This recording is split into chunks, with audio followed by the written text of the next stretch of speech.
Bismillahirrahmanirrahim. Assalamualaikum warahmatullahi wabarakatuh. Waalaikumsalam. Kembali bertemu bersama kami dalam acara online talk show ZTV ID. Kali ini kita akan bercerita tentang tradisi silat di tengah modernitas. Banyak sekarang kita lihat serbuan dari bela diri impor ke tanah air kita. Untuk itu kita akan membahas di mana posisi tentang tradisi silat yang merupakan asli dari Indonesia ini bersama guru-guru kita yang ada di studio.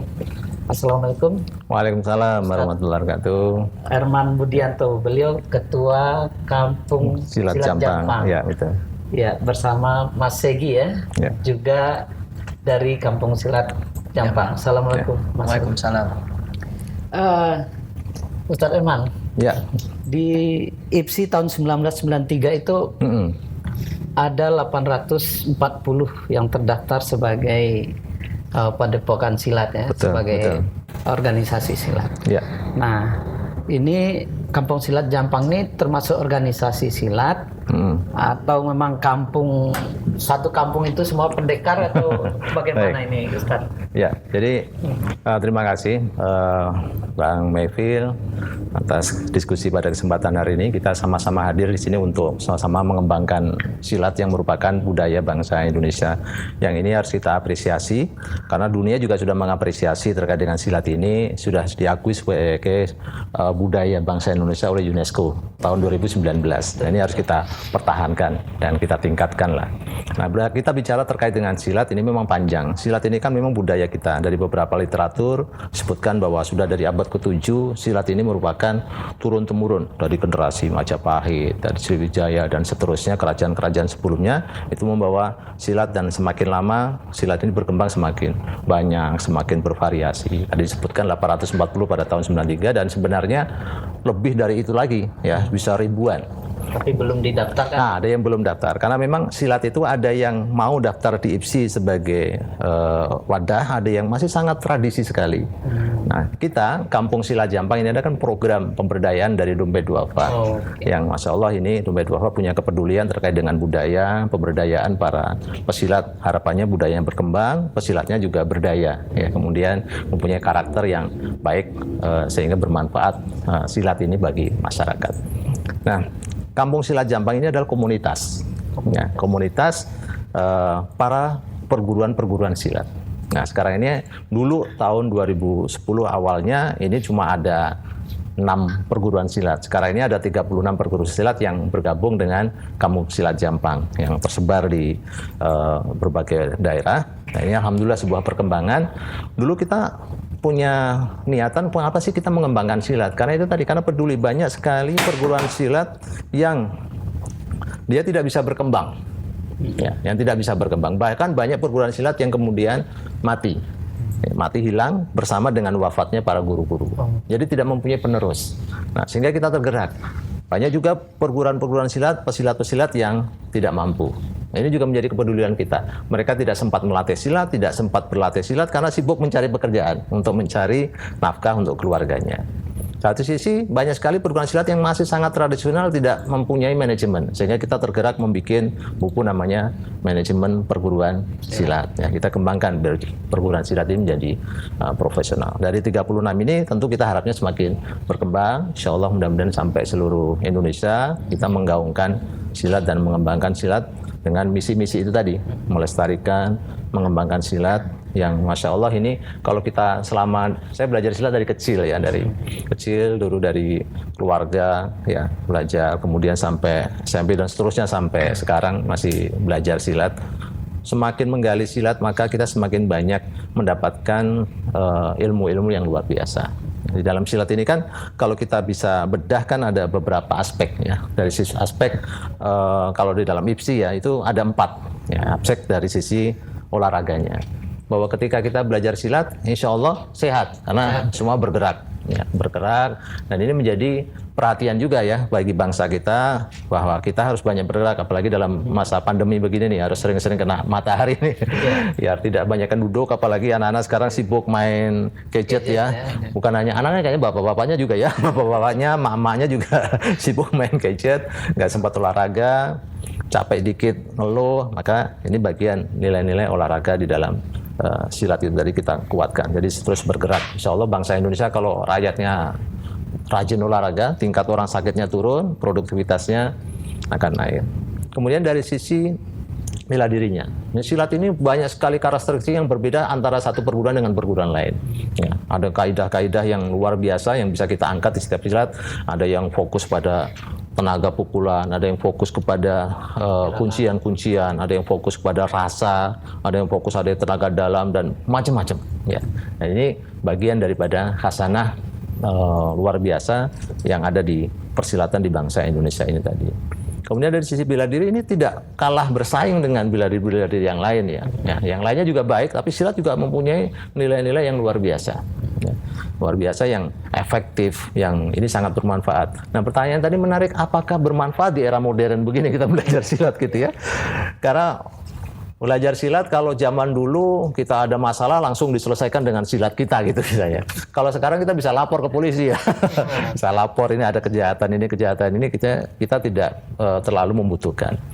Tapi memang dimanapun bela diri ini bahkan di level angkatan bersenjata baik Indonesia maupun luar negeri itu tetap harus memiliki bela diri walaupun mereka mempunyai kemampuan senjata api yang luar biasa. Walaupun kita mempunyai polisi dan seterusnya, tapi kita juga harus mempunyai kemampuan menjaga diri, ya self defense itu tadi. Karena ketika kejadian belum tentu kita bisa langsung lapor polisi. Misalnya kita tiba-tiba ditodong, kita tiba-tiba dijambret, dicopet, begal dan segala macam. Kita harus memiliki kemampuan itu tadi.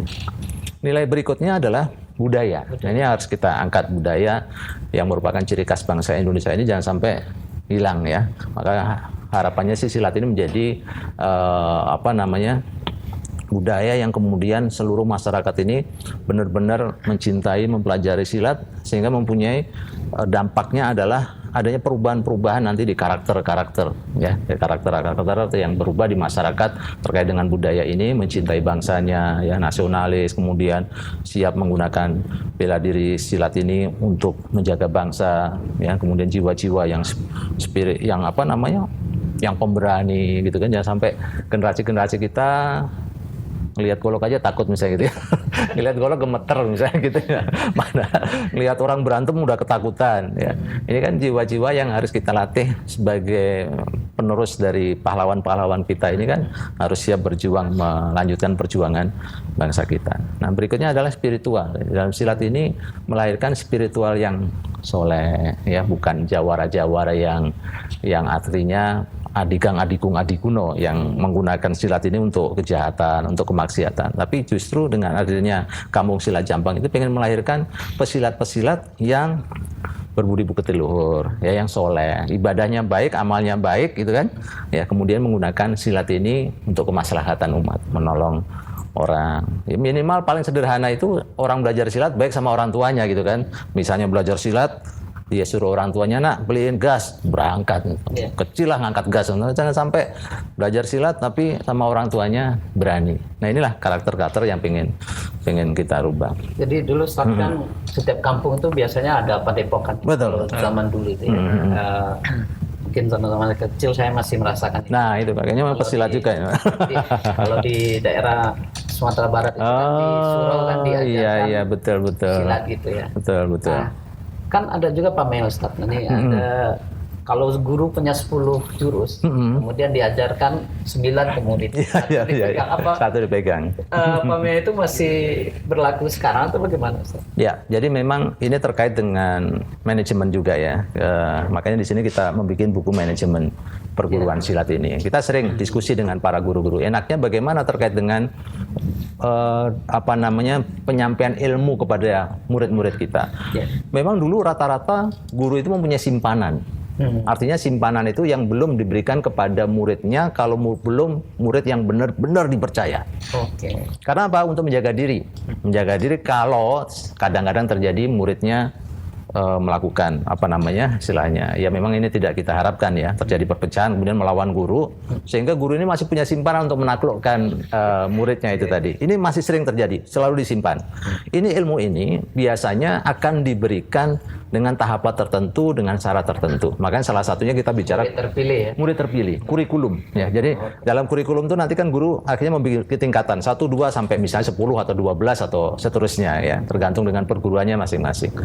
Masing-masing syarat selain memenuhi syarat jurus, dia memahami juga syarat bagaimana terkait dengan adab spiritual. Ini orangnya soleh nggak nih? Orangnya bisa amanah nggak kalau dikasih? Jangan-jangan kalau dipakai malah buat merampok. Jangan sampai kalau dikasih malah ngalahin gurunya.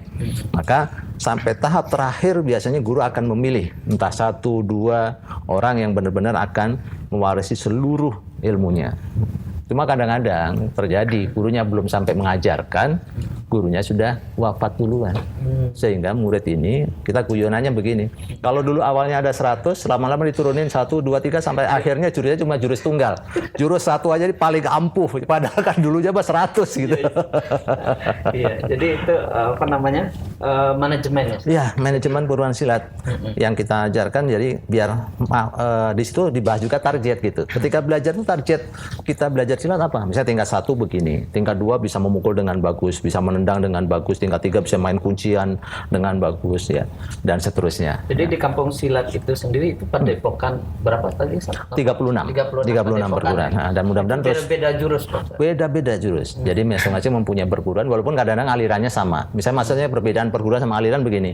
Alirannya Cimande, tapi perguruannya ada namanya beda-beda misalnya. Ada beberapa perguruan gitu misalnya. Karena kadang-kadang satu aliran itu dulunya kemudian pecah menjadi beberapa.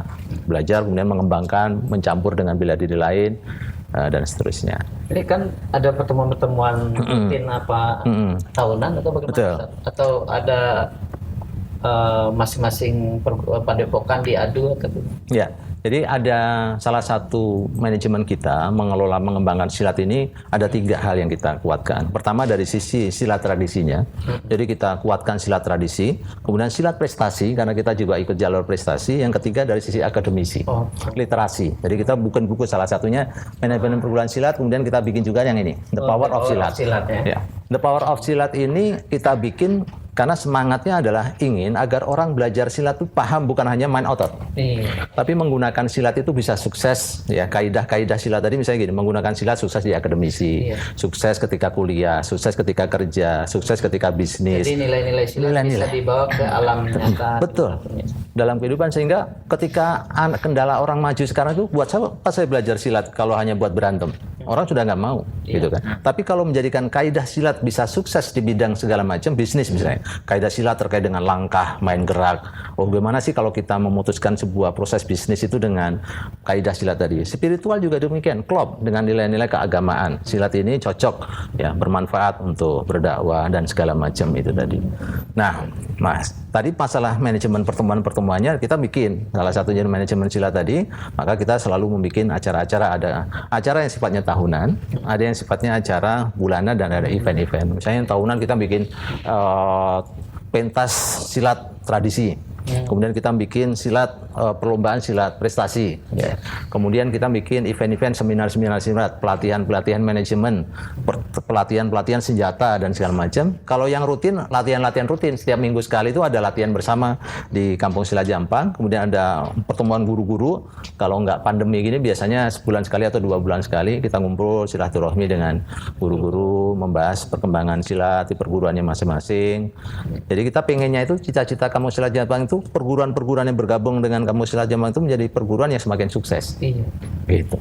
Kalau dari Mas Egy sendiri ini apa manfaat belajar silat yang dirasakan? Manfaatnya untuk belajar silat itu biar buat jaga diri aja kita. Jaga diri. Jaga diri dari serangan dari musuh. Kalau nggak ada musuh bagaimana? Ya.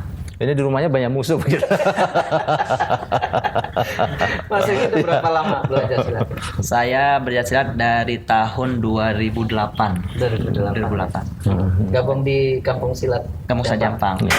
Oh, dari 2008 itu. 2008. Jadi berarti udah berapa tahun Ustaz? Ini Kampung Silat Jampang 2008 kita 2008, mulai menginisiasi dan terus sampai sekarang. Jadi sudah 12 tahun ya. Jadi di samping tempat berkumpulnya padepokan silat. Di Kampung Silat Jampang ada padepokan sendiri juga. Iya, jadi kita ada tempat latihan, ya, ada saung, ada lapangan rumput untuk latihan, ya. Jadi berkurang-kurang itu banyak yang berlatih ke situ, karena tempatnya nyaman juga. Jadi silakan nanti datang ke Kampung Silat Jampang. Oh, jadi difasilitasi ya. Di samping di padepokan dia sendiri, di Kampung Silat Jampang mereka juga bebas bisa berlatih. Nah, walaupun kita juga punya target, punya padepokan yang lebih besar lagi, punya alat-alat yang standar ya untuk membantu latihan, misalnya dari senjata-senjata, alat-alat sansar untuk macam-macam. Jadi karena biar dengan kelengkapan alat-alat tadi banyak sekali manfaat untuk mencapai target, mencapai kualitas dari para pesilat-pesilat itu tadi. Dan selain itu kan memang kita bikin juga terkait dengan tadi pelatihan-pelatihan manajemen, pembentukan karakter. Ini kan salah satu silat ini kan mempunyai karakter-karakter pembentukan yang sangat luar biasa. Saya sedih kalau misalnya bangsa kita menjadi orang-orang yang penakut, pengecut. Nah, dengan silat ini insya Allah jadi kita menjadi struggle gitu ya. Tidak gampang putus asa ketika menghadapi permasalahan dalam kehidupan. Jadi dari sisi body, dari sisi main, kemudian dari spiritual ini harus menjadi sangat kuat dengan belajar silat itu tadi. Tapi memang harus sering ketemu dengan guru, jangan sampai mengandalkan YouTube. Kalau YouTube cuma dapat Ya itu saya mau tanya tadi itu apakah kita bisa belajar silat itu sendiri gitu dari lihat di YouTube salah satu? Bisa. Tapi memang tidak mendalam. Karena biasanya orang share di YouTube itu tidak semuanya di-share. Ada kaidah-kaidah tertentu yang tidak disampaikan di YouTube. Ya, jadi hanya untuk memancing saja orang untuk belajar. Kemudian kalau pengen dapat ilmu yang sebenarnya datang ke guru. Dapat ilmunya, dapat berkahnya. Ya, itu kan salah satu ilmu itu kan pentingnya keberkahannya itu tadi ya. Ya kalau nggak berkah ilmunya, ya akhirnya nggak bermanfaat. Misalnya seperti itu. Jadi langsung digembleng oleh guru. Itu akan lahir batin lah insya Allah. Iya, apalagi gerakan dikit aja misalnya berbeda itu menghasilkan sesuatu kekuatan yang berbeda. Kalau di YouTube kan nggak detail, mau salah mau benar kita ngikutin YouTube kelihatannya benar padahal salah misalnya, nggak ada yang lurusin. Tapi kalau sama guru kita salah, ini kurang benar, dibetulkan yang begini, akhirnya hasilnya juga berbeda. Nah kalau dari jenis-jenis silatnya sendiri nih, seperti di Kampung Silat Jampang itu apa aja yang diajarkan? Kalau di Kampung Silat ini tadi kembali kepada 36 perguruan tadi ya. Kalau guru-guru silat mengajarkan itu memang dengan berbagai macam jenis ilmu-ilmu yang diajarkan di sana. Dari mulai tangan kosong, dari pukul-pukulan jurus, kuncian-kuncian, ada yang main tendangan, ada yang main rasa. Rasa itu artinya kita nampel bisa merasakan tenaga orang, ya, tenaga dalam bisa mukul, pecah, dipukulin nggak mempan. Nah itu dari sisi ilmunya, ilmu fisiknya. Kemudian ada lagi ilmu adabnya. Ilmu adab kita diajarkan kepada murid-murid itu bagaimana mempunyai adab yang baik, karakter yang baik. Kalau dalam Islam itu karakter itu ya akhlak gitu ya, akhlak dan akidah kita menjadi orang-orang yang semakin rajin ibadah kepada Allah, bermanfaat kepada manusia dan manfaat-manfaat lain kepada bangsa dan negara itu tadi. Ya.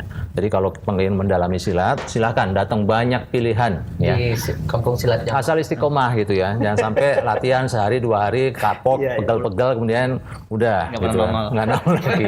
Memang belajar silat itu ada capeknya pasti, namanya juga latihan fisik, pembentukan fisik pasti ada capek-capeknya. Nah, tapi ada juga yang tidak terlalu fokus ke fisik, terutama untuk yang sudah agak tua-tua. Jadi mainnya pelintiran, kuncian, mainnya rasa, ya, misalnya seperti itu. Kalau zaman dulu tuh kan syarat-syarat untuk masuk ke padepokan itu kan harus bawa ayam hitam lah. Oh iya. Ya kan? Pen kapan atau pisau tajam. Oh iya. Apakah seperti itu masih ada? Ada.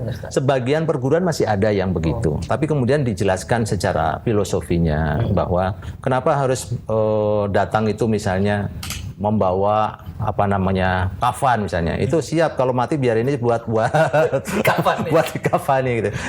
Kayak ulama-ulama itu kan sering pakai surban ya, ternyata surban yang terlalu besar itu ternyata kan kain kafan ya, kain kafan. Siap mati kapan harus saja. Siap mati kapan saja. Walaupun banyak juga yang cukup mempersyaratkan membaca talek namanya. Talek itu membaca janji di perguruan 1, 2, 3 udah selesai. Saya seperti itu. Jadi diganti dengan ikrar lah. Ikrar. Jadi masing-masing akhirnya berubah, tapi memang mengalami perubahan-perubahan yang lebih rasional terkait dengan masyarakat. Apalagi dengan anak-anak milenial sekarang, kalau dipersyaratkan dengan sesuatu yang begitu-begitu bisa, saya takut misalnya begitu. Iya, makanya bela-bela diri impor jadi laku ya, gara-gara yang syarat seperti itu. Syarat-syarat tadi, dan memang tantangan bagi kita dengan kita harus mempunyai kemampuan bisa menampilkan silat bisa diterima oleh semua pihak dari level atas sampai bawah. Jangan sampai kita hanya berkutat di level-level bawah, orang-orang atas melihat silat itu masih sesuatu yang terbelakang. Kita harus modern juga. Silat harus modern, dari sisi penampilan harus modern, dari sisi pemikiran juga harus modern. Ya, ilmu-ilmunya juga modern, bisa diterapkan dalam banyak kehidupan kita. Makanya ada lahir namanya the power of silat. Ya. Jadi Ustadz, jadi apakah semua padepokan tuh bisa nerima bahwa merubah ke arah modernitas silat gitu, dengan tidak memberikan syarat-syarat yang mungkin ada unsur klinik atau gimana? Ya, semuanya bertahap. Ya, jadi memang ada yang perguruan itu kan bermacam-macam. Ada yang masih sangat tradisional, ada yang sudah sangat modern. Yang modern misalnya dia sudah terbuka bahkan di seluruh sejarah Indonesia misalnya seperti. Tapi ada juga yang masih sektoral satu daerah itu yang masih sangat kental dengan daerah adat istiadatnya dan segala macam. Maka adat yang istiadatnya tadi kita harus cek apakah memang ada sesuatu yang bertentangan. Ada yang bisa dirasionalisasi. Mengapa sih harus datang daftar silat harus membawa buah, membawa ayam. Kita rubah bahwa niatnya untuk sedekah bukan untuk sebagai sesajian dan macam-macam seperti itu. Iya, sangat menarik Ustaz. Nanti mungkin di segmen kedua kita akan coba aplikasi silat. Oh ya, baik. Jurus-jurus yang mudah-mudahan. Jadi pemirsa, kita istirahat sejenak. Kita ikuti pesan-pesan berikut. Pada segmen berikut nanti kita akan ikuti contoh-contoh aplikasi dalam jurus silat yang akan dibawakan oleh Ustadz guru kita Ustadz Arman Budianto bersama Mas Segi.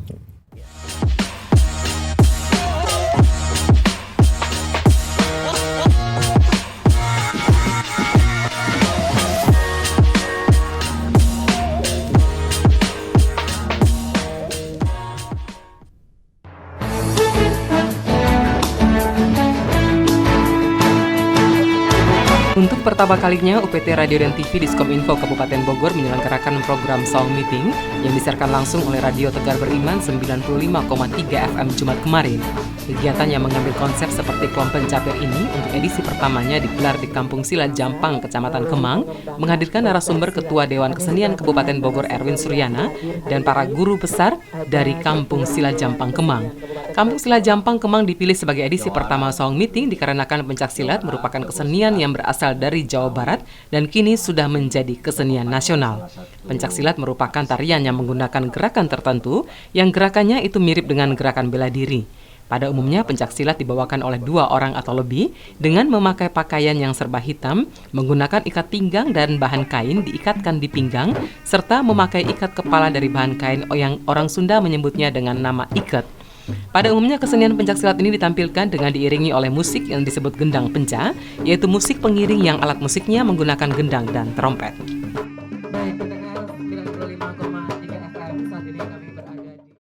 Pemirsa ZTV dalam online talkshow, kita masuk pada segmen kedua ini. Ini adalah segmen yang paling menarik tentunya, karena pada segmen ini kita akan lihat bagaimana peragaan dari guru kita Ustadz Arman Budianto bersama Mas Segi, jurus-jurus yang perlu kita ketahui. Ya mungkin bagi Anda bisa mempelajari jurus ini untuk sebagai penjaga diri ya dimanapun dan kondisi apapun, karena nilai-nilai silat yang seperti diuraikan oleh Ustadz Herman tadi itu sangat bermanfaat dalam kehidupan kita. Ustadz Herman, baik. Silakan Ustadz. Jurus-jurus apa saja nih? Ya mudah dulu deh. Ya silakan. Bang Sagi, Pak jurus ngadap sana. Ya jurus. Ya.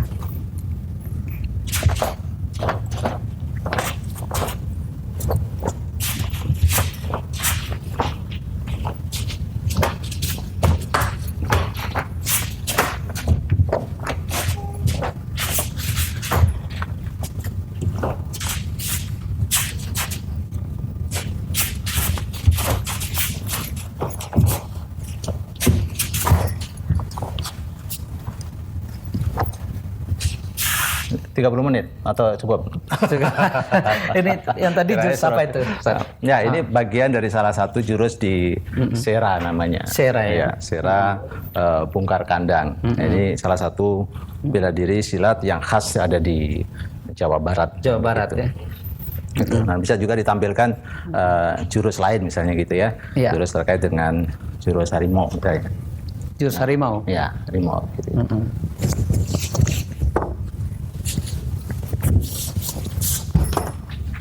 Ini suka copot-copot kalau begitu. Ya.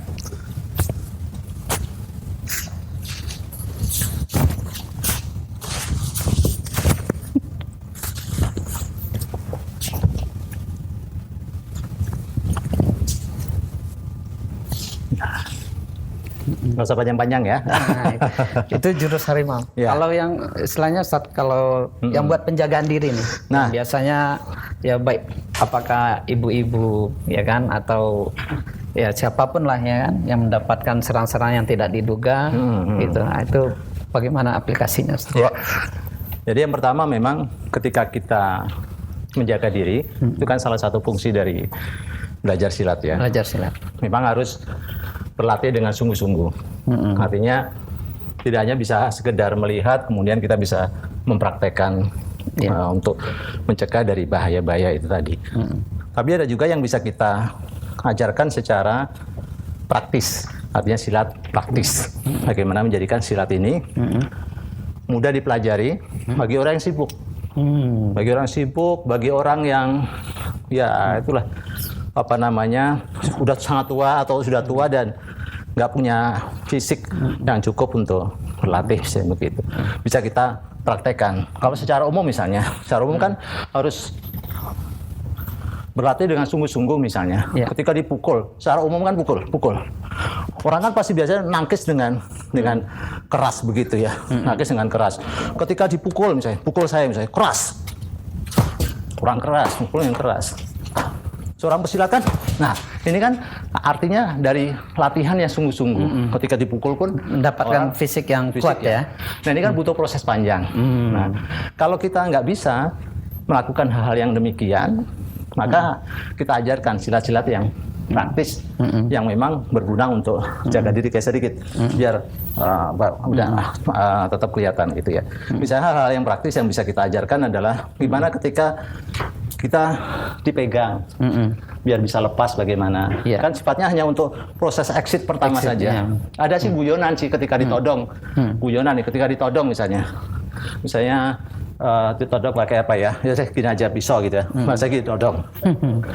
Oh iya. Gimana sih? Ini mainannya kerambit ya. Nah, kerambit namanya ini. Misalnya ditodong.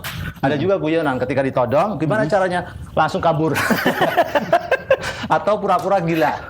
Pura-pura ya, kita ditodong. Misalnya gitu ya. Itu biasanya akan selamat, orangnya akan kasihan gitu. Tapi kalau secara umum sebelum pakai senjata misalnya kita dipegang, sebentar pegang dulu Pak. Misalnya dipegang, gimana cara melepasnya? Kan kalau orangnya kuat dan biasanya kita sudah emosi, biasanya kan cuma fokus ke sini kan ya. Fokus ke sini. Padahal ketika ditarik begini, ini semakin kencang dia semakin kuat, kencang. ya. Maka harusnya kita malah melemaskan diri. Kencang, ini kan kencang. Maka kita lemaskan. Kita lemaskan dengan maju nih. Kita sudah lah. Dengan melemaskan ya. Jadi dengan gini, sedikit memang dorongan. latihan, ada latihan nggak bisa ngelihat saja. Jadi ini kencang. Kencang. Kita justru maju. Maju dengan melakukan sedikit gerakan pelintiran. Ya. Kemudian malah mendorong dia biar kaget. Jadi ini ada proses begini ya. Ya. Sini ditarik. Kita mendekat. Dia mendekat kan lagi tenaganya lagi kosong. Tenaganya kosong. Kita dorongkan. Kalau bisa malah dijatuhkan langsung. Dijatuhkan. Artinya itu tidak harus dengan tenaga yang besar. Tenaga yang kecil pun bisa kita cekek. Nah, ini kan kalau tenaga besar, kita kan biasanya cukup gini. Ini kan nggak bisa lepas. Ini beneran kan? Nah, caranya melepasnya ini dengan badan. Ini kalau mau tega maka lutut ini. Ulangi ya pelannya. Cekek tadi. Ini kalau keras, maka ini pasti dia makin makin keras. kuat ya? Bergerak, makin keras. Maka cukup dengan putaran badan saja. Oh. Ya, ini. Kalau dia keras, nasi itu keras, jangan melepas. Ini dilembutkan. Iya. Kalau masih hidup, Tapi memang artinya memang harus latihan ya Ustaz ya. harus Tidak tetap hanya bisa melihat. praktis banyak jurus-jurus di silat, tapi harus tetap dilatih. Iya. Itu baru ketika satu sisi kita ditangkap. Ini maaf Ustaz, ini untuk latihan ini dari umur berapa Ustaz yang bisa latihan silat? Kampung silat Jamang dari TK juga sudah ada ya, tapi sifatnya memang permainan-permainan. Tapi mulai serius itu umur 9 tahun. 9 tahun. 9 tahun sudah mulai serius. Sudah mulai fokus dia ya. Fokus aja. Tapi waktu dari TK usia dini itu sudah mulai dikenalkan ya. Senam-senam, kelenturan, lari-lari, seneng-seneng, pakai baju silat.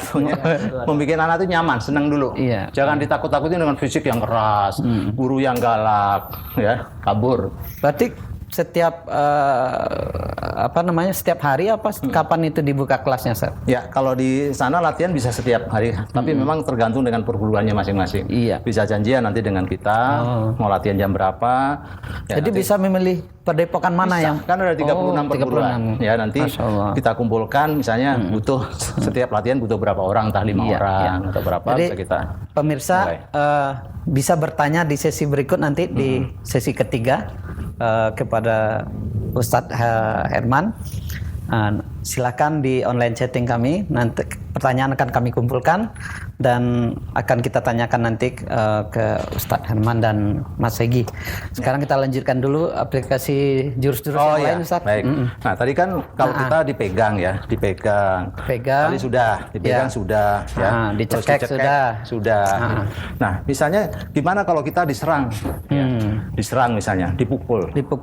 Maka dipukul kita latihan. Latihan memang ini agak berani, agak maju misalnya pukul. Nah ini justru maju sini. Ya. Jadi tidak mundur, orang kan rata-rata dipukul. Orang menghindar ke belakang ya kan, ya. pukul kan. Baru membalas, pukul pulang kan ya. Bahkan jambak-jambakan kalau perempuan kan. Nah ini agak kesini Bang Saiki, karena saya agak berputar. Ya. Jadi kalau dipukul kita berani, itu pakai dengan salah satu aplikasi jurus harimau tadi, maju. Ya. Nah ini justru. Ya. Jadi yang diambil adalah sininya. Mukanya. Jadi, kita tenang saja, ya. Ini dari misalnya aplikasi gerak gulung budidaya ya, pukul misalnya. Ini diam aja.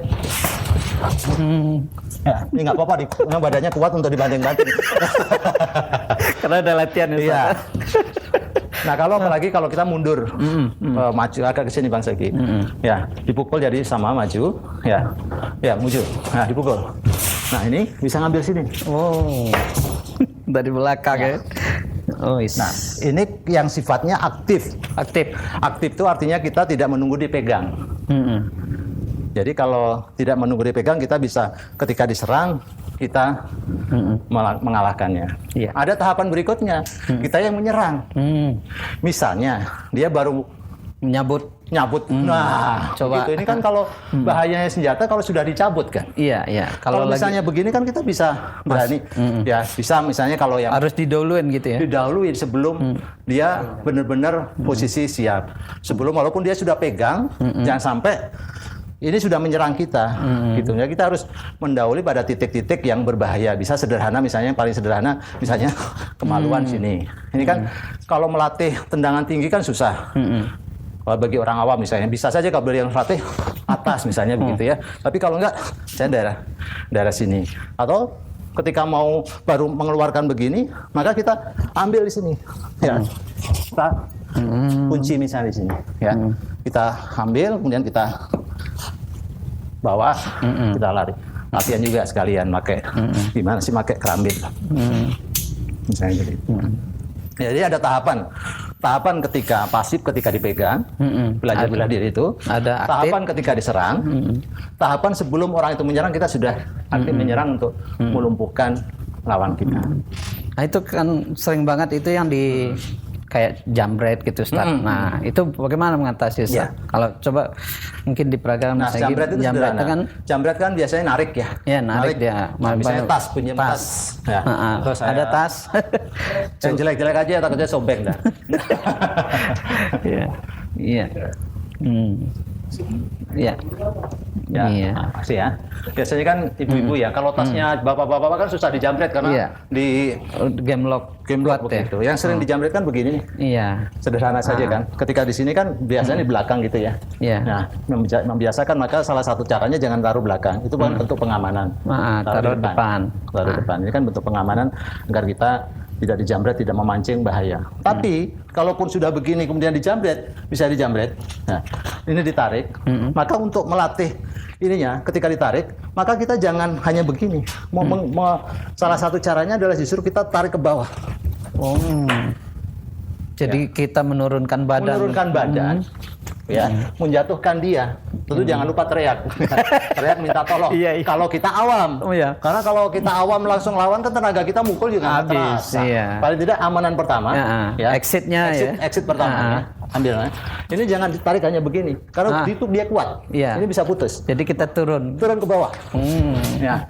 Kalau berani kan orang ada yang takut, ada yang berani. Kalau ada yang berani maka ini Pegang lehernya. ajar sampai bawah. Ini kan daerah rawan nih. Iya. Tengkuk nih. Pak gitu. Ini daerah rawan. Nah, ini kemudian kita exit lari. Keluar recehnya. Ya. Minta tolong. Ini exit pertama. Iya. Tapi memang tidak semudah itu. Ya. Karena panik ya. Panik. Ya. Apalagi kalau motor ya. Motor ketika kita Bawa motor. naik motor, ketika ditarik itu bisa nggak seimbang. Bisa jatuh. Maka latihannya memang harus sering latihan. Pertama, kita harus aman. Untuk wanita jangan naruh tas di belakang. Jangan di depan. Kalau bisa masukkan ke jok. Ya, ke jok motor itu bagian dari proses keamanan yang harus kita lakukan. Jangan lupa berdoa, mohon pertolongan Allah. Yang kedua, latihan itu. Latihan apa maksudnya? Latihan ngerem. Mendadak, bukan ngegas. Orang kalau dalam kondisi panik bukan ngerem kadang-kadang, dia lupa malah ngegas. Maka justru dia akan jatuh. Maka ketika dia terpaksa misalnya dijamret, misalnya saya lagi naik motor gitu ya, dijamret gitu ya, gini. Nah misalnya, ini nanti jangan diprotes sama istri ya, takutnya suami saya suruh jambret terus misalnya. Iya, ya, ini cuma contoh saja. Ini kan kadang-kadang kita naik motor begini kan, ya. Ketika dijamret kita lupa ngegas, kita malah jatuh. Maka harus refleks, ya. Harus refleks, ya kita ngerem. Ya memang kita menjatuhkan diri, rem, kemudian jatuhnya ke sana, jangan ke sana. Oh. Karena kalau ke sana, jadi motornya kita bawa jatuh. Iya, kita sengaja jatuhkan agar dia akan terjadi dia tertarik kepanikan tadi, ketarik ini tadi dan dia jatuh. Dia akan jatuh atau dia melepas karena aku melihat dia nggak mungkin mau jatuh. Gitu. Jadi ada proses-proses. Nah, kecuali kalau kita berani bisa silat misalnya, lagi di begini gitu ya, pepet misalnya gitu. Ya dipepet misalnya pepet. Ya dipepet. Mau dijamret misalnya jambret. Gak begitu kalau berani bisa tendang. Nah, ya. Karena saya juga pernah begitu ya. Jadi naik motor begitu diganggu gitu. Entah niatnya copet atau apa gitu. Pokoknya ya. dia mepet gitu. Udah saya tendang aja motornya, kakinya sama motornya begitu. Ya dia tahu oh yang mau diganggu ini kayaknya bisa bela diri. Jadi saya tendang begitu aja. Itu dia sudah cemas. Jadi memang harus ada proses latihan dan itu bertahap. Mental pertama. Sehingga refleks ada ya. Refleks aja. Bela diri kan salah satunya refleks. Sering dilatih sehingga mengeluarkan refleks. Jangan refleksnya pingsan. Refleksnya pingsan ya sudah semuanya diambil ya. Refleksnya gemetaran. Refleksnya adalah melawan. Tadi melawan menyelamatkan ya. Kemudian atau dia diserang kita aktif menyerang atau dia belum menyerang kita masuk melakukan proses penyerang. Materinya banyak dari guru-guru silat itu bisa ribuan materi karena tiap bela diri punya cara yang berbeda-beda. Tapi yang penting bagaimana kita menguasai mana perguruan yang kita kuasai, kemudian ilmunya kita terapkan dalam kehidupan, jaga diri untuk membentuk karakter dari 4 nilai tadi yang bisa kita bicarakan. Jadi untuk memberikan semangat, artinya memotivasi dari anak-anak muda nih Ustaz, gimana caranya supaya mereka istilahnya dapat memilih silat lah sebagai olahraga yang ditekuni gitu. Betul. Kalau kita bicara terkait dengan pilihan, maka tentu harus melihat sebenarnya kelebihan-kelebihan dari masing-masing perguruan itu apa. Tadi kan kita paparkan bahwa silat itu ada 4 ya, dari sisi olahraganya, sehat, kemudian sampai kita malas olahraga, kemudian dari sisi prestasinya, maka juga tantangan harus ada sering prestasi pertandingan silat sehingga orang itu aktif terus termotivasi. Kan ada orang yang suka pertandingan dapat piagam, dapat juara nanti bisa masuk. Di kita juga ada juara-juara kita, alhamdulillah justru dengan juara silat itu dia masuk perguruan tinggi tanpa tes. Nah itu ada tingkat-tingkatan nggak, Ustaz? Kalau di apa kan karate ada ban putih, ban kuning, ban hitam gitu. Masing-masing silat punya tingkatan yang berbeda-beda. Ada yang makanya tingkatan, ada yang pakainya nama. Ya, nama tingkat ini misalnya awalnya tingkat jurus, kemudian tingkat isi, kemudian tingkat apa misalnya begitu. Itu setiap tingkatan ada ujiannya? Nah, masing-masing berbeda juga ini. Kalau yang sudah menggunakan kurikulum, biasanya ada ujian-ujiannya, ujian fisik maupun ujian nilai-nilai, ujian masalah spiritual, misalnya begitu. Ada perguruan yang mempersyaratkan kalau tingkat ini harus hafal misalnya Al-Quran sekian misalnya gitu. Tapi ada juga yang tidak. Yang penting dilihat oleh guru ini orangnya sudah layak, maka ditingkatkan tingkatannya.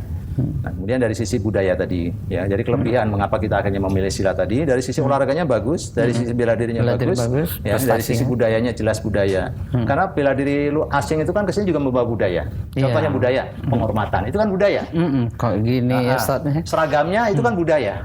Nama-nama jurusnya mereka karate, kata, itu kan nama-namanya pakai nama-nama Jepang, itu kan budaya. Ya. Jadi Indonesia juga mempunyai budaya menggunakan bahasa-bahasa kita. Yang lainnya adalah spiritual. Di silat itu zaman dulu kan biasa namanya silat itu sambil ngaji kan. Ngaji dulu baru belajar silat, atau silat dulu baru belajar ngaji. Jadi ada proses penguatan spiritual bagi seluruh pesilat-pesilat itu sehingga membentuk karakter, beriman, bertakwa, berakhlak mulia. Seperti itu. Ya. Gitu kira-kira. Ya Ustaz. Bagaimana kalau umpamanya kita ditodong dari belakang kan kita? Nah, itu. Ya. Todong belakang misalnya pertama sebelum ditodong dicekek misalnya. Cekek dulu. Dari belakang gitu. Ya. Ini kalau kita nggak lihat ya. Cekek itu juga macam-macam ya. Ada yang nyekek model begini. Kalau kita cemaskan dia bingung-bingung doang. Ya. Mau mukul nih nggak nyampe. Ya. Kalau dia bisa nendang sih bisa. Kena beneran ya. Ya nggak apa-apa. Itu kalau dia sudah bisa bela diri. Iya. Ya kan? Iya. Dan itu dilatih agak susah karena bisa nendang. Tapi kalau bagi yang cekek yang tadi, Pak Seki, nah ini ada teori yang sederhana saja, hanya memakai putaran badan, tidak perlu latihan pukulan, tendangan dan segala macam.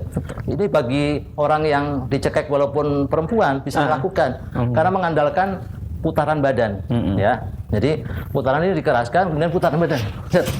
Ya. Ini kalau dia tahan, bisa kepelintir, bisa patah jarinya. Ulangi lagi, Mas Egi ya. Cekek itu aja, nggak usah ganti posisi. Karena tadi nggak nahan Mas Egi ya. Saya tahan, keras. Ini bisa patah. Kalau mau dilanjutin bisa. Ya, ini mau diapain? Mau cabutin jenggotnya atau? Gitu ya. Jadi saya ulang lagi, itu cari yang. Itu yang dari belakang. Kalau cekeknya umpamanya begini, dengan ngalung, kan sering juga ngalung itu kan. Ngalung tangan di leher gitu. Misalnya. Kayak gitu. Ngalung leher ini ya. Jadi ini bisa beberapa. Pertama, kita jangan sampai ke bawah begini nih. Ini udah nggak punya tenaga ya kalau begini nih. Oh jadi posisi kita harus jaga. Kita bisa mengganggu dengan kepala kita. Aduh. Ya pelan. Gitu. Jadi bisa diganggu. Ini posisi kita harus begini. Kalau begini kita gerakan dikit. Jadi tanpa tenaga besar untuk membantingnya tadi. Karena apa? Kita memanfaatkan tubuh kita. Nanti pijet ya kalau badan. Gitu. Iya. Banyak lagi ya cara melepaskan misalnya kuncian-kuncian ya. Cara yang lain lagi misalnya. Ya, gitu ya. Ini kita tetap harus posisi nggak boleh begini. Nggak boleh kita sudah kalah. Ya, harus begini. Maka kita bisa exit menggunakan kaki misalnya. Oh. Ini kalau kita jatuhkan, ini jatuh. Cuma nggak mau jatuh. Ya, bahkan bisa bahaya. Misalnya ulang lagi ya. Jadi ini tadi. Ya, kayak tadi Mas lagi. Ini kalau kita suruh mesinnya, ya, ini begini. Ya. Ini bisa kita patahin punggungnya bahkan. Ya. Ya, ini gantu lagi. Jadi kalau boleh diinjek, kemudian kita exit lari. Jadi banyak teori, tinggal kita mana yang bisa kita pelajari dan kita tingkatkan sehingga bisa kita gunakan untuk dalam kondisi-kondisi yang kita sebut. Jadi badan sehat dengan olahraganya, kemudian nilai-nilai budaya kita tetap lestari, kemudian ibadah spiritual kita semakin kuat gitu. Dan prestasi ada ya. Silat itu, the power of silat tadi, kita bisa sukses. Ada yang sukses jadi akademisi dengan silat, ada yang jadi atlet, ada yang jadi artis, ada yang jadi ulama, dan segala macam. Tentunya disiplin ya, Ustaz. Betul. Karena silat itu mengajarkan disiplin. Kalau nggak disiplin dia bisa Ya. bisa Disarankan sih oleh guru setiap hari latihan bergerak. Kalau atlet itu bisa sehari 6 jam. Latihan sehari 6 jam. Tapi kalau yang dia saat penting bisa silat setengah jam sehat, kan cuma 30 menit. 30 menit olahraga, insya Allah sudah cukup. Kalau mau ditingkatkan, ya 1 jam sehari. Itu juga sudah bagus. Kalau itu rutin terus kita latihan itu tadi. Gitu. Jadi Gimana, sudah tertarik belum latihan silat? Mau Mayfil? Insya Allah tertarik. Baik. Alhamdulillah kalau sudah tertarik berarti sukses acara ini. Salah satu sukses acara ini kan kalau tertarik belajar silat orang setelah melihat acara ini gitu ya. Ya tentunya pemirsa juga tertarik. Nanti betul, kita lihat pertanyaan-pertanyaannya di segmen berikut. Mungkin ada beberapa jurus lagi yang bisa diperagakan. Ya, boleh. Nanti kalau jurus berikutnya yang jurus 3, 4. Yang kalau pakai senjata, Cok. Oh ya, pakai kerambit boleh. Kerambit.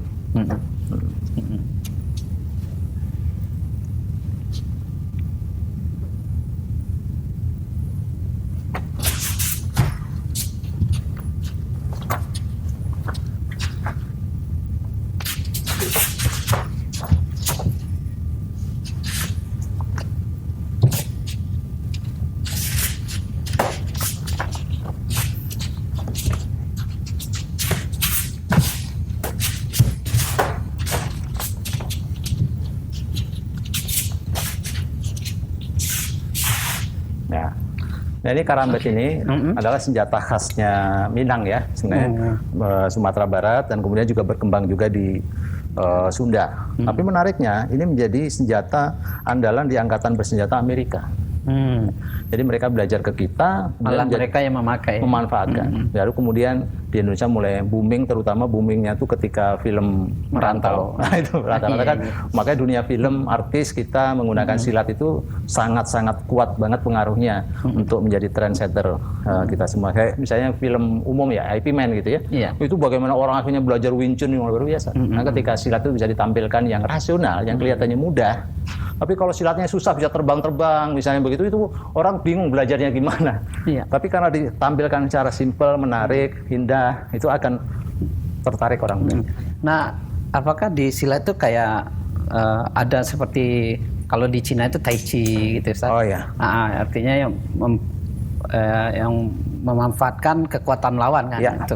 Ada beberapa jenis silat yang menggunakan kekuatan tenaga lawan, misalnya namanya silat timbangan gitu ya. Silat timbangan atau juga namanya silat rasa. Banyak perguruan misalnya ada gerak rasa, gerak gulung, budidaya, gulung maung itu menggunakan rasa. Ada sambar geledek. Namanya perguruannya sambar geledek ya. Bukan ke sambar geledek kita. Jadi perguruan sambar dan macam-macam perguruan lain yang menggunakan rasa. Yang artinya dia misalnya tadi orang biasanya silat kan pukul kan tangkis begitu, itu artinya tidak menggunakan rasa. Tapi kalau menggunakan rasa itu misalnya dipukul ya, dipukul ini menggunakan rasa. Nah ini dibuang, ya tenaganya dibuang dan kemudian kita melanjutkan dengan pukulan misalnya, pukul misalnya. Nah ini kan bisa ya, ini dengan rasa dilanjutkan, jadi kita nempel. Jadi misalnya ketika dipukul itu tidak pak gitu ya, misalnya pakai rasa lagi misalnya. Nah,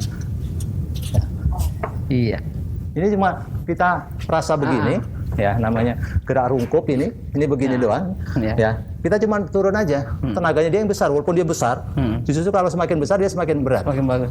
Kita turun aja. Ya. Itu rasa ya. Rasa. Nah itu seperti Tai Chi lah kalau di kungfu. Nendang misalnya kita buang. Kalau nendang misalnya, nendang. Kan biasanya ditangkis begini saja. Nah kalau yang pakai rasa kan, biasanya kan begitu. Buang, maka buang juga deh. Takutnya tembus ke. Jadi menggunakan tenaga lawan untuk memantulkan dia sendiri dan dilanjutkan dengan serangan. Di silat juga menarik. Guru Ustaz Herman sama Mas Segi. Pemirsa, tentunya kita tidak puas dengan jurus-jurus ini.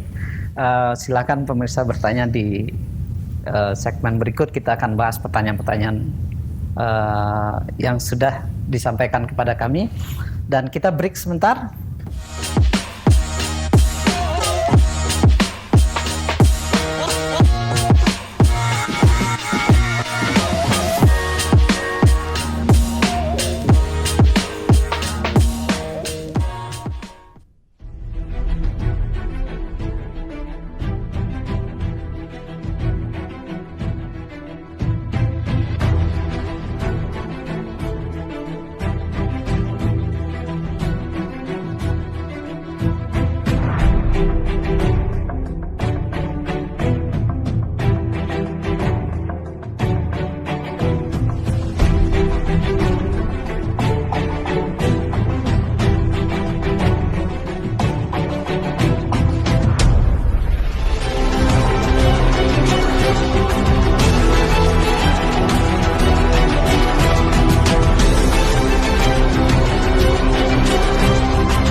Pemirsa, kembali lagi dalam online talk show bersama saya Mayfil Kaputra di ZTV ID dalam tema tradisi silat di tengah modernitas. Pada sesi ini kita akan menjawab pertanyaan. Baik. Tetap bersama guru kita Ustadz Herman Budianto dan Mas Segi. Ini di studio sudah banyak masuk pertanyaan, Ustadz. Baik. Salah satu yang ingin kita tanyakan adalah dari Joko Satrio, apa pandangan Ustadz tentang ilmu silat yang digunakan orang zaman dahulu seperti Pancasona, Kanuragan, dan lain-lain yang melibatkan kekuatan gaib? Baik. Nah, silakan. Baik, terima kasih pertanyaannya Pak Joko terkait dengan ilmu silat ini kan sangat luas sekali ya, sangat luas. Kasana yang diajarkan oleh guru-guru kita ini juga sangat luar biasa. Ya, dan kita mempelajarinya dengan sungguh-sungguh. Jadi agar kita mendapatkan manfaat dengan baik, maka kita juga mengkajinya dengan baik. Ketika kita mendapatkan ilmu dari guru, maka kita bisa menanyakan ilmu ini, ilmu itu, kira-kira ada nggak yang bertentangan dengan nilai-nilai keagamaan kita. Ya, kalau misalnya yang diajarkan itu dibolehkan oleh ajaran-ajaran agama kita di dalam Al-Quran, dalam hadis, dalam pendapat ulama-ulama, ya, maka kita boleh mengamalkannya. Tapi kalau ilmu itu kira-kira bertentangan dengan agama kita, ajaran-ajaran agama kita, dan manfaatnya juga buruk misalnya untuk kita, misalnya nih syaratnya harus menumpahkan darah misalnya begitu ya. Nah, syaratnya harus tirakat yang membahayakan misalnya seperti itu ya, yang diajarkan misalnya harus zaman dulu saya juga pernah ya puasa misalnya 7 hari, puasa 40 hari, yang itu membahayakan. Artinya kita tidak makan benar-benar selama 7 hari, 40 hari, itu kan berbahaya. Dan memang di agama kita kan tidak diajarkan yang seperti itu. Nah, kita cari yang biasa-biasa saja, belajar silat yang biasa-biasa saja, yang dibolehkan, diajarkan oleh oleh Allah, Rasul, dan para ulama-ulama kita yang mengajarkan hal itu agar kita mendapatkan 4 manfaat yang kita bicarakan pada kesempatan. Jadi artinya ada pilihan ya, Ustaz, ya? Pilihan. Tidak harus seperti yang masa lalu ya. Betul. Masa lalu, saya bicara masa lalu itu ilmunya luas ya. Iya. Masa lalu kita bisa seperti guru-guru kita masa lalu. Tapi masa lalu yang tentu kita seleksi. Bagaimana ulama-ulama kita, wali-wali kita dulu juga punya kemampuan yang hebat, tentu mereka menjalankannya dengan nilai-nilai keislaman yang bagus, tidak melenceng dan seterusnya ya. Nah, makanya masa lalu itu yang mana? Karena ada masa lalu yang sebelum Islam, setelah yang Islam. Misalnya seperti itu. Oke, mudah-mudahan Pak Joko Satrio udah paham nih, Ustaz. Ya. Kita masuk pertanyaan berikut dari Ibu Mafiroh Yeni. Baik, Bu Mafiroh, terima kasih. Jadi pertanyaan beliau adalah berapa usia anak-anak untuk bisa diajarkan belajar pencaksilat, dan apa batasan-batasan tertentu untuk anak-anak saat mereka diajarkan pencaksilat? Baik. Jadi ketika belajar silat, perguruan-perguruan silat biasanya mempunyai standar yang berbeda. Tapi anak-anak yang di Kampung Silat Jampang TK saja sudah bisa ya. Sebenarnya minimal itu ketika anak itu sudah bisa diajak komunikasi. Maksudnya diajak komunikasi itu misalnya, ayo anak-anak begini, dia ngerti, gitu ya. Tapi kalau masih bingung misalnya gitu ya, ini kan juga repot. Kayak guru-guru TK lah, gimana dia sudah waktunya masuk TK, masuk PAUD, sudah bisa diajak komunikasi. Nah, ketika bisa diajak komunikasi TK, maka gurunya memang harus punya kemampuan mendidik anak-anak kecil, ya. Diajak permainan dulu, bukan langsung kepada jurus-jurus yang mungkin bagi dia susah untuk dihafal, susah diaplikasikan, main kelenturan. Nanti udah mulai serius itu usia 9 tahun. Mulai 9 tahun diajarkan jurus dengan sungguh-sungguh. Nah, dan jangan lupa, jangan sampai anak-anak kecil, nanti kan ada target misalnya. Dalam pembuatan kurikulum itu ukuran begini misalnya. Anak usia SD maksimal dia hanya sampai tingkat sekian.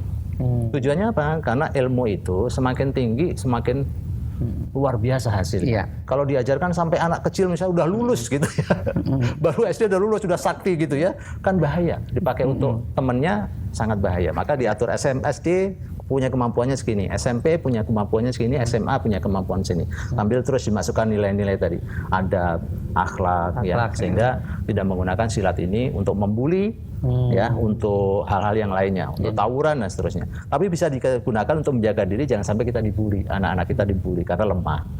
Ya, seperti itu. Jadi ada nilai-nilai yang ditanamkan disesuaikan dengan kondisinya. Betul. Ustaz, ya. Jadi proses latihannya diatur, ada kurikulum tadi, kurikulum value-nya juga diatur kan, nggak sampai kalau anak kecil kan disampaikan sambil dongeng. Saya biasanya kalau ngelatih anak-anak, kemudian setelah selesai maka dongeng, gitu.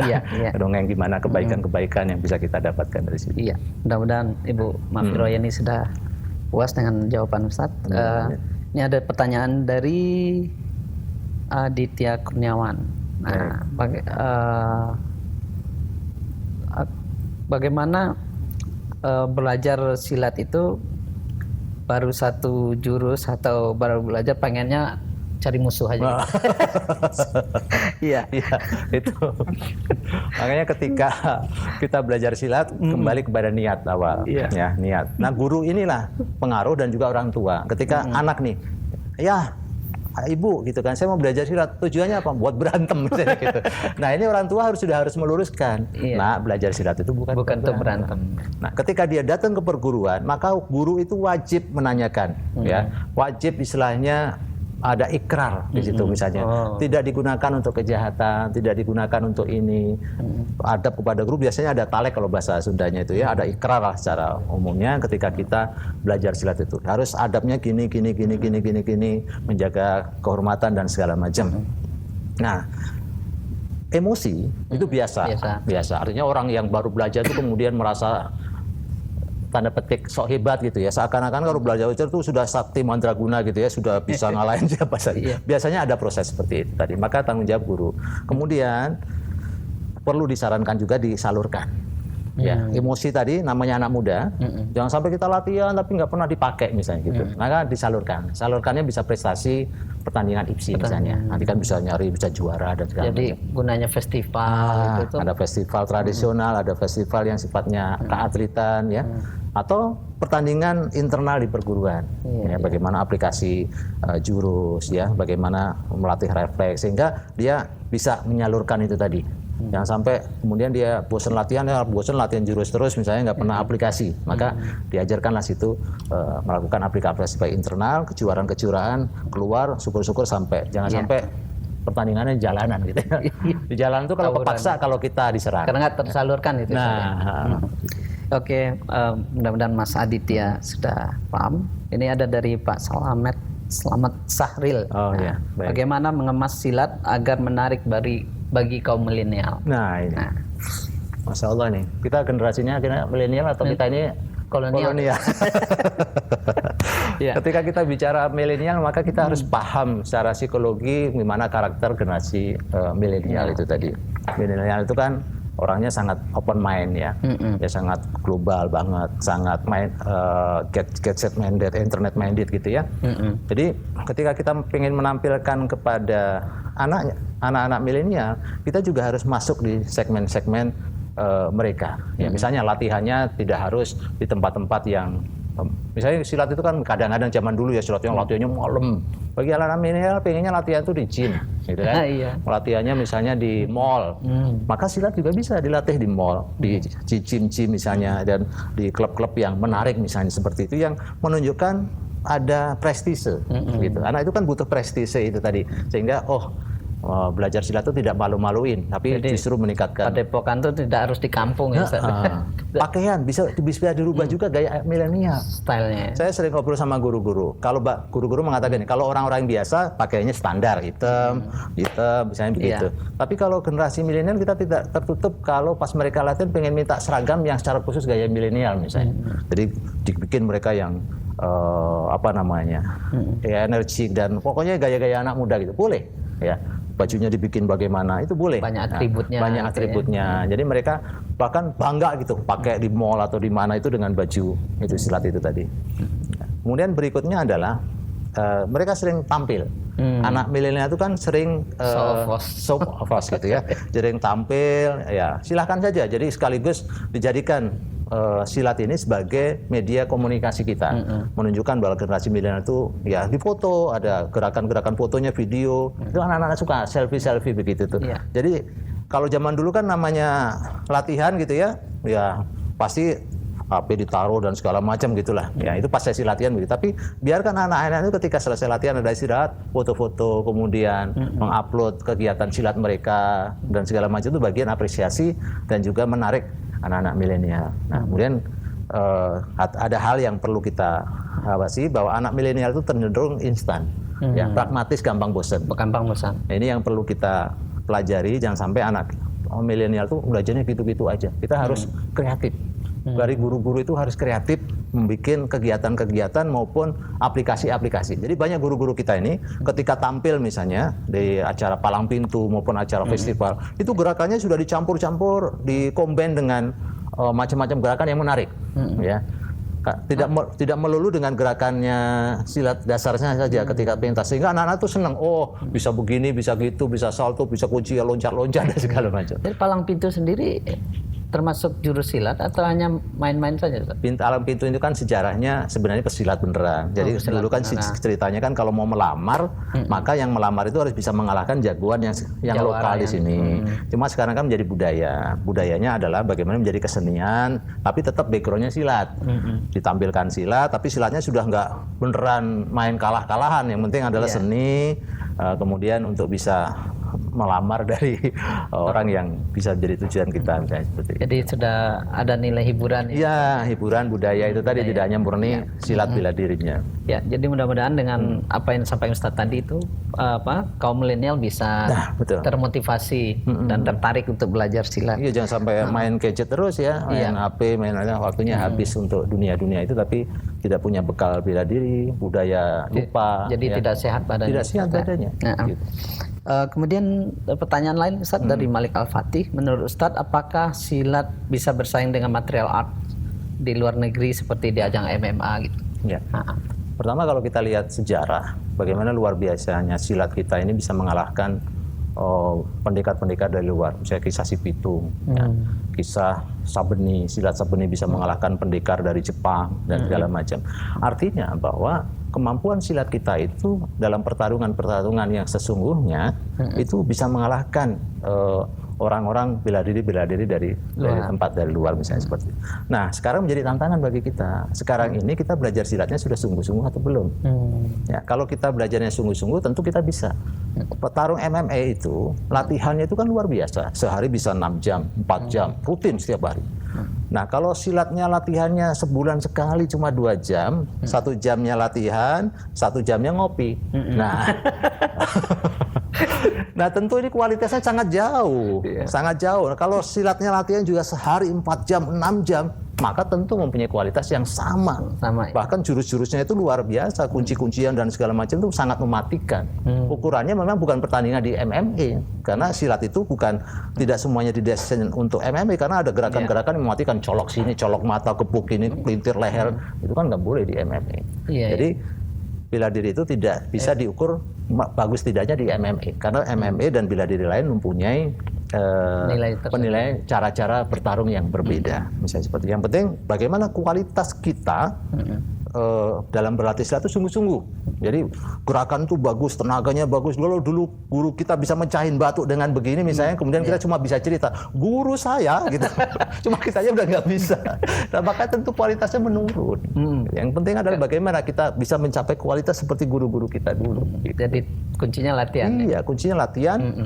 Dan terus makanya kebiasaan ada latihannya dengan bagus, pola makan yang bagus, karena pola makan itu menentukan kekuatan kita. Ya, kemudian pola istirahat, ya, pola spiritual juga tentunya. Ya, artinya kalau silat dibawa ke pertarungan kayak MMA itu kan harus style sendiri, tidak sama dengan MMA-nya, karena MMA kan ya walaupun itu bela diri tapi kan ya tetap yang diutamakan nilai hiburannya. Iya, hiburan dan bisnis juga itu kan, entertain dan bisnis gitu ya. Itu kita paham lah bagaimana gerakan, kan memang kan dulu dibikin oleh bela diri tertentu untuk membuat seperti itu tadi, dan silat ya bisa membuat aturan. Dulu namanya ada silat bebas kan, karena masih ada tuh gerakan-gerakan silat bebas, pertandingan itu masih. Kalau itu merusak nilai nggak, Ustaz? Dengan merusak nilai tradisi yang 4 tadi. Justru dengan dibawa silat ke arena pertarungan yang kayak seperti MMA. Sebenarnya masing-masing silat itu kan punya nilai-nilai ya. Maka kita lihat apakah di MMA silat kita membolehkan gitu. Tapi kalau misalnya dibolehkan, silahkan. Ada perguruan yang membolehkan karena nilai bagi mereka itu. Tapi ada juga yang di perguruan, nggak boleh. Kalau perguruan kami ikut pertandingan bebas begitu, karena di tempat seperti itu kita harus mempunyai adab-adab, tidak boleh membuka aurat, tidak boleh ada ini dan itu dan seterusnya seperti itu. Jadi memang berbeda-beda masing-masing perguruan dalam memandang adanya MMA. Tapi kalau ada silat yang ikut MMA banyak juga yang sudah ikut seperti itu. Jadi sebenarnya yang kayak bela diri seperti itu di masing-masing daerah itu punya ya Ustaz ya. Yang dimaksudkan untuk hiburan. Jadi basicnya silat kayak di Padang tuh ada bungo kan.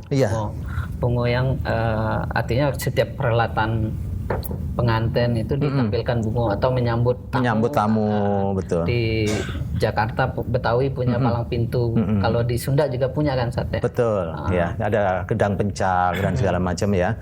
Itu sebenarnya sumbernya silat ya. Kemudian silat yang ditarikan.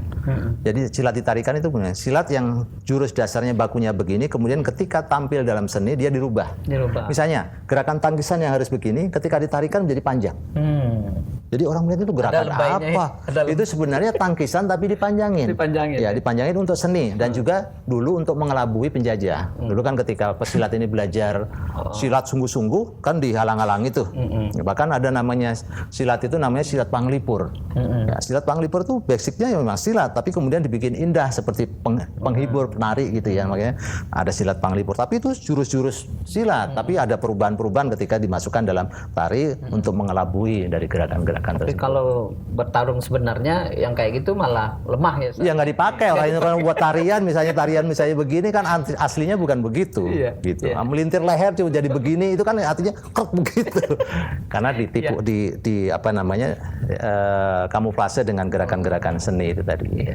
Jadi kelihatan indah ya. Makanya ketika silat itu ada jurus dasarnya, kemudian ada jurus yang sifatnya seninya. Maka ketika seni ini dirubah-rubah nih yang dari jurus baku ini tadi beberapa gerakan-gerakan perubahan itu tadi. Jadi pertanyaan berikut Ustaz, tadi dari Mali Al-Fatih, sekarang dari Aryani Rahma. Oh ya, baik. Bela diri salah satunya pencak silat. Ada jurus-jurusnya. Apa benar kalau bergabung di usia remaja cenderung sulit lama berlatih? Apakah memang sebaiknya sejak kecil berlatihnya? Ya, jadi karakter dari kembali perguruan itu berbeda-beda. Ada karakter yang membutuhkan kelenturan. Maka tentu bagusnya adalah ketika dia belajar dari kecil, dilenturkan gitu kan, ada split, ada kayang dan segala macam yang dia akhirnya lentur, mudah mengaplikasikan. Tapi ada jurus-jurus perguruan yang memang tidak membutuhkan itu tadi, gerakan-gerakannya tidak butuhkan kelenturan-kelenturan, maka bisa dimulai dari remaja tergantung perguruannya, dimulai dari kecil tergantung perguruan, dimulai dari orang dewasa pun juga tergantung perguruannya. Ada yang simpel-simpel misalnya, terus singkrik misalnya, tidak perlu orang-orang yang muda remaja, orang-orang tua belajar karena mainnya jurusnya simpel, kemudian main patah-patahan, kunci-kuncian, tidak butuh kelenturan, tidak butuh kekuatan push up, sit up sekian ratus kali misalnya begitu. Ya, itu tergantung dari bela dirinya masing-masing. Ada yang pakai rasa gitu ya. Jadi menggunakan rasa, gerakannya lembut misalnya seperti itu. Jadi karakternya beda. Jadi intinya kita belajar silat bisa dimulai dari usia berapapun, tergantung karakter itu masing-masing. Maka lebih baik carilah informasi yang sesuai dengan yang cocok dengan kita, maka kemudian kita pelajari dengan sungguh-sungguh. Iya, itu. Ya, mudah-mudahan Mbak Aryani ya bisa memahami ini. Amin, amin. Kemudian Vina Indriani, saya pernah di SMP ekskul sampai sabuk hijau. Oh, alhamdulillah. Ya, di kelas 3, apakah jika saya pindah ke sekolah perbedaan jurus bermasalah atau tidak? Ya, jadi kalau kita masih satu perguruan misalnya ya tentu tinggal melanjutkan saja. Ya, tapi ada juga yang misalnya dia pindah perguruan, maka pindah perguruan kalau sebaiknya kita adabnya ngomong ya misalnya. Tapi kalau memang bubar karena sekolahnya, kemudian kita pindah sekolah, silakan ikutin. Nah, ada secara teori gitu ya. Ketika kita belajar silat satu dengan silat yang lainnya, ketika ada perbedaan karakteristik baik dari sisi gerak maupun bahkan nafas, itu kalau dicampur maka bisa terjadi masalah. Tapi kalau kita lihat karakteristiknya sama, gerakannya tidak terlalu jauh berbeda, maka itu tidak masalah. Ya, tinggal dilanjutkan, dikembangkan. Maka ada juga orang yang belajar silat itu sampai 1, 2, 3 tamat ini ngelanjutin sini. Jadi orang itu bisa sampai berapa perguruan silat Banyak ya perguruan lulus. ya. Karena dia memahami bahwa karakteristiknya cocok dengan ini cocok, masuk tidak berbenturan, Iya. sehingga tidak membahayakan untuk dirinya sendiri. Kalau dia bertentangan, maka bisa membahayakan. Misalnya ada yang satu fokusnya mukulnya dengan begini, ada yang fokusnya mukulnya dengan begini, atau cara mengambil tenaganya begini. Ketika dicampur dia bingung. Di perguruan sini mukulnya begini, cara mukulnya di sini, dia bisa confused, bingung sendiri dan tidak mencapai target sesuai yang diharapkan. Oke, sangat menarik Ustaz. Tapi Baik. waktu kita yang Udah mau sangat habis ya? terbatas. Masya Allah. Baik. Mungkin kalimat penutup dari Ustaz. Baik, terima kasih sebelumnya. Mari kita semuanya, kami dari Kampung Silat Jampang dan juga mengajak seluruh perguruan silat dan komunitas silat dimanapun juga berada untuk terus bersemangat mengembangkan silat ini yang merupakan budaya bangsa kita untuk mencapai target-target latihan kita dengan semakin ditingkatkan manajemennya kita, sehingga perguruan semakin bagus, kemudian ditingkatkan nilai kemanfaatannya. Maka lahir namanya The Power of Silat atau silat untuk kehidupan, sehingga generasi-generasi kapanpun sampai seterusnya itu akan terus bangga dan mempelajari silat dengan sungguh-sungguh. Dan tentu kita berharap seluruh masyarakat juga ikut bersama-sama mengembangkan silat, dan pemerintah dan seterusnya, sehingga penghargaan dari UNESCO tidak dicabut lagi, karena memang cuma dikasihkan 5 tahun ya. Ketika kita tidak mempertahankan dengan meningkatkan kualitas pengembangan silat kita, misalnya targetnya bisa sampai ke Olimpiade misalnya kan gitu, dan seterusnya, maka ini bisa dicabut kalau tidak kita rawat. Maka perlu dirawat, dikembangkan, sehingga silat ini akan terus ada, terus berkembang, dan tentu menebarkan kemanfaatan di semua bidang kehidupan kita. Ya. Menarik sekali, terima kasih Ustadz. Baik, sama-sama. Mas Egy, terima kasih sudah hadir di studio. Pemirsa juga terima kasih atas kesetiaan Anda bersama kami. Dan saya Maifil Kaputra, mohon maaf kalau ada yang salah dan keliru dalam membawa acara ini. Terima kasih, dan kita bertemu pada sesi berikutnya dengan tema yang lain. Assalamualaikum warahmatullahi wabarakatuh. Waalaikumsalam.